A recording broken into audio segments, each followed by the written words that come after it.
한국 사람인데 한국적인 걸 해야 되지 않겠어요? 그런데 무슨 말이지? 저는 단 한 번도 내가 한국적인 거를 해야겠다라는 생각을, 그런 어떤 사명감을 가지고 작업을 해본 적은 없어요.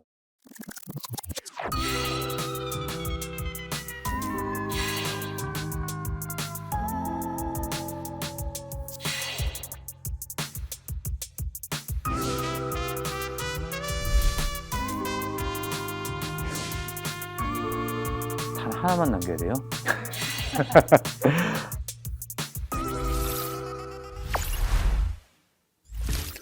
네, 안녕하세요. 재외동포청 동포 여러분 반갑습니다. 김설진입니다.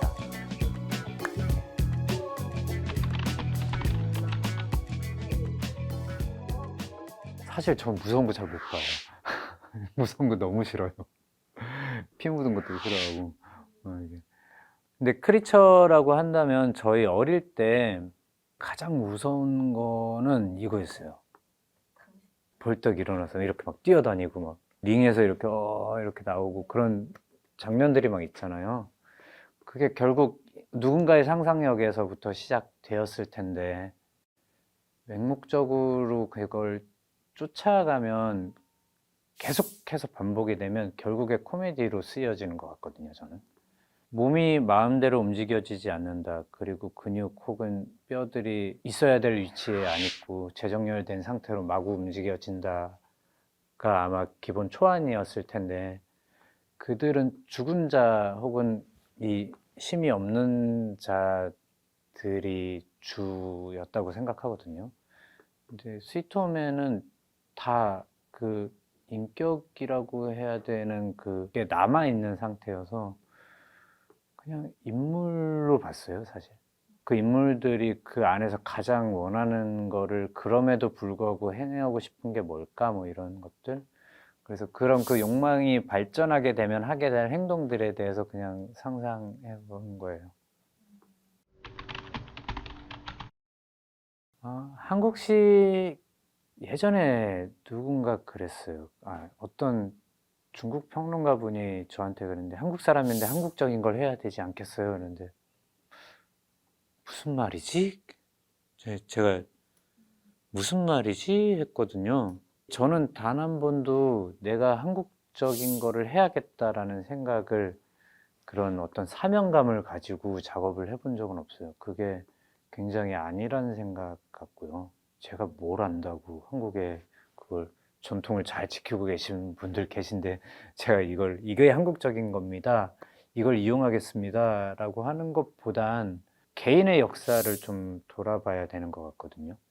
제 개인의 역사는, 전 어릴 때 크리스 크로스가 막 나오고 박남정, 김한선, 듀스 이런 사람들이 방송에 나오고 힙합 MCMO가 막 나오고, 그 동시에 서편제가 엄청 유행했어요.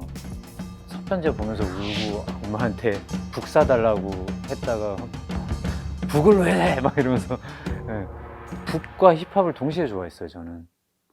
그 이상한 그 문화를 좋아했던 것 같아요. 알게 모르게 어딘가에 다니면서 모여서 춤추고 놀고 이런 것들을 좋아했던 것 같아요. 그리고 저는 그래피티도 좋아하지만 미술관에 그림 보러 다니는 것도 좋아하거든요. 이것들이 모여서 지금 제가 된 거지, 한국의 것을 뭘 하겠다라는, 제가 만약에 그런 생각을 가진다면 전 조금 오만한 것 같아요, 저는.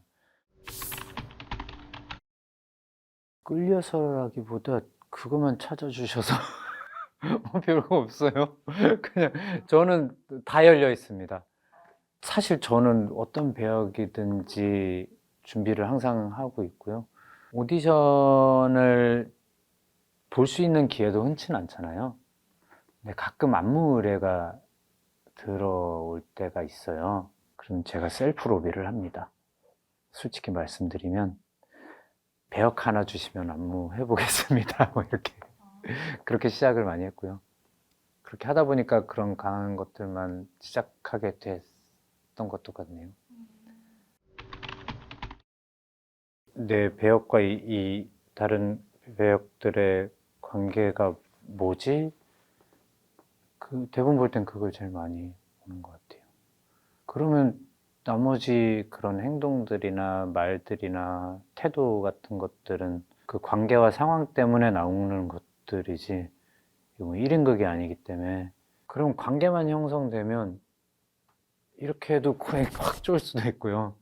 이렇게 부드럽게 해줘도 쫄 수도 있고, 와 해도 쫄 수도 있고, 똑같이 받아들일 수는 있는 것 같아요. 근데 관계가 설정이 안 되면 네가 더 화내줘야 내가 더 화내지라는 이상한 논리로 빠져들게 돼요. 그러면 서로 작업하는데 좀 불편한 점이 많아지는 것 같아요. 저는 하던 짓을 계속 했던 거고, 사실 역할은 방송 매체의 힘이라고 생각해요. 저는 노출 효과라고 제가 종종 얘기하는데요. 지금 영화 산업이 발전한 이유는 주말의 명화와 토요 명화 때문에, 꾸준히 봐왔던 영화 노출 때문에 지금 잘 되고 있는 것들, 그리고 지금 어디선가 골프를 잘하고 있는 건 박세리 선수 때문이었을 거고, 씨앗을 심는 그 기간이라고 저는 생각하는데, 20년 전의 것들이 이제 막 나오는 것들이라고 생각하거든요. 마찬가지로 센신나인이 나왔을 때 물론 와 해주시는 분들이 계셨지만, 그 후로 10년이 지났고 앞으로 10년이 지나면 또 나올 수 있을 텐데, 저희들은 그냥 하고 있는 일을 할 뿐이고, 그 매개체를 해주는 거는 저는 솔직히 말씀드리면 방송이라고 생각합니다. 제가 한국에 돌아와야 될 시점이었는데, 가장 빠르게 지금 한국에서 춤추는 다양한 많은 사람들을 만나려면 어떻게 해야 될까? 그게 솔직히 첫 번째였고요. 두 번째는 입시무용 같은 춤만 현대무용인 것처럼 나오길래 그게 좀 우려가 됐어요. 저거 말고 굉장히 다양한 춤들이 존재하는데, 혹여나 저걸로만 사람들이 현대무용이다 인식되어 버리면 다른 춤을 추고 있는 사람들은 솔자리가 없어지는 거잖아요. 그래서 현대무용이 좀 더 다양하게 열려 있습니다를 알려주고 싶은 마음도 작게나마 그런 건 있었고요.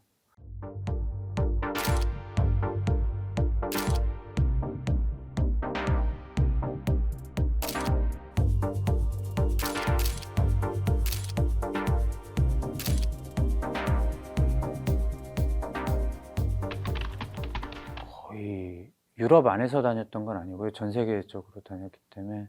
유럽은 1년 돌면 끝나거든요.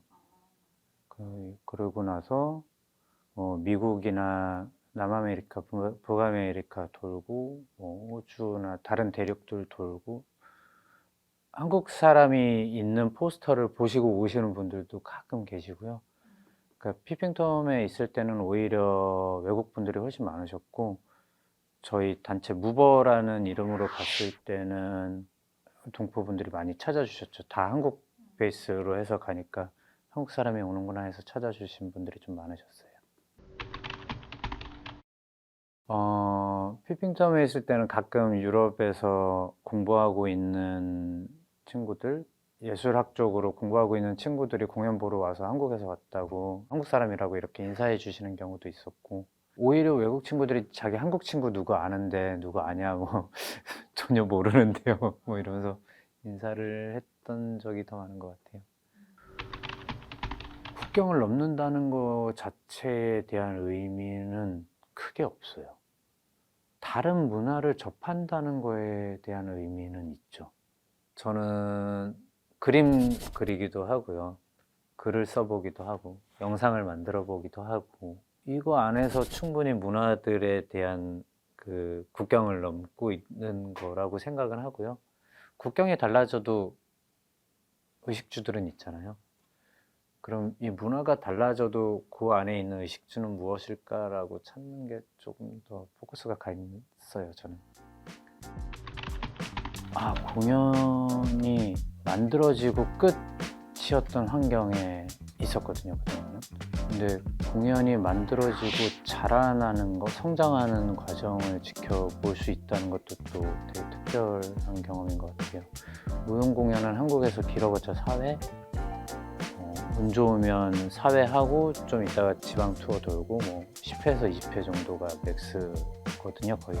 근데 제가 공연했던 게 거의 200회 가까이 했던 작품들이니까, 이렇게 이렇게 똑같은 걸 매번 해도 똑같지 않구나라는 것도 느끼게 되고, 이게 더 밀도가 높아지는구나도 경험하게 되고, 그러면서 손익분기점을 이렇게 넘기는구나 뭐 이런 것도 알게 되고, 흐뭇하게 작품 자체를 또 한 인물로 바라보게 될 수 있는 환경이 생기기도 하는 것 같아요.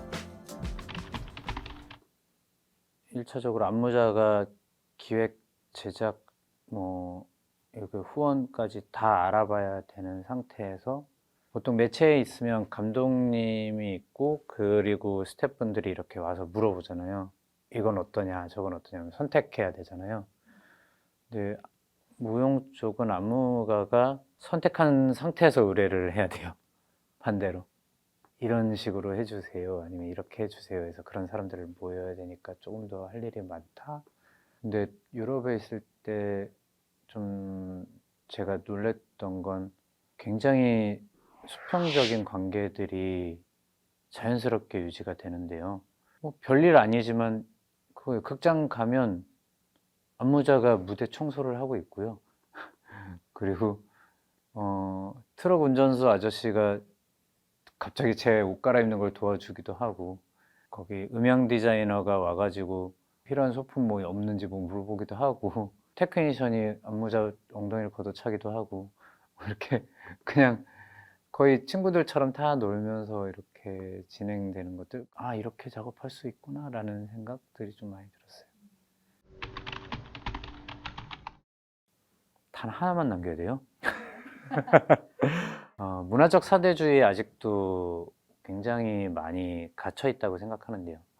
지금 글로벌 시대 어쩌고라는 얘기를 많이 하는데, 본인이 일하고 싶은 게 해외인지 아니면 그 문화와 그 사람들인지 명확하게 나누셔야 될 것 같아요. 그냥 외국에 가서 일하고 싶어는 그냥 여행 다녀오세요. 솔직히 그 컴퍼니여서 나한테 임금을 많이 주든, 그 컴퍼니여서 나한테 흥미를 유발하든, 그 컴퍼니여서 나한테 일할 수 있게 만들어주는 어떤 불씨 같은 게 있으면 그 컴퍼니들인 거지 나라는 아닌 것 같아요. 그리고 만약에 한국이 싫어서 도망친 사람들은 거기서 또 도망칩니다. 근데 거기가 좋아서 간 사람들은요, 또 좋은 걸 찾아서 갈 거예요. 근데 자꾸 한국이 싫어, 아 여기 떠날래, 한 2, 3년 지나면 또 똑같아질걸요, 주변?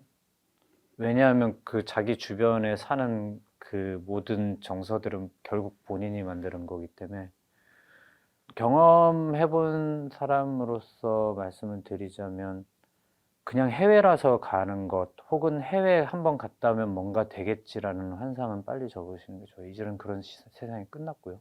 그런 거보단 본인이 하고 싶은 사람들과 일할 수 있는 기회에 대해서 좀 열어놓으면 어떨까.